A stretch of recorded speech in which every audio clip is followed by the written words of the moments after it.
The decision to go to war in Iraq and to remove Saddam Hussein from power in a coalition of over 40 countries led by the United States of America was the hardest, most momentous, most agonizing decision I took in my 10 years as British Prime Minister.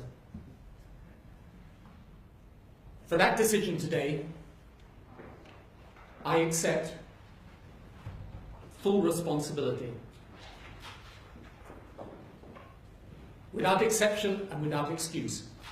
The intelligence assessments made at the time of going to war turned out to be wrong. The aftermath turned out to be more hostile, protracted and bloody than ever we imagined.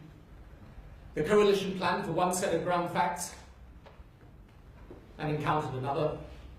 And a nation whose people we wanted to set free and secure from the evil of Saddam became instead victim to sectarian terrorism.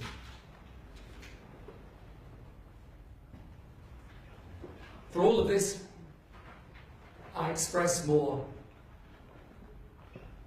sorrow, regret, and apology than you may ever know or can believe.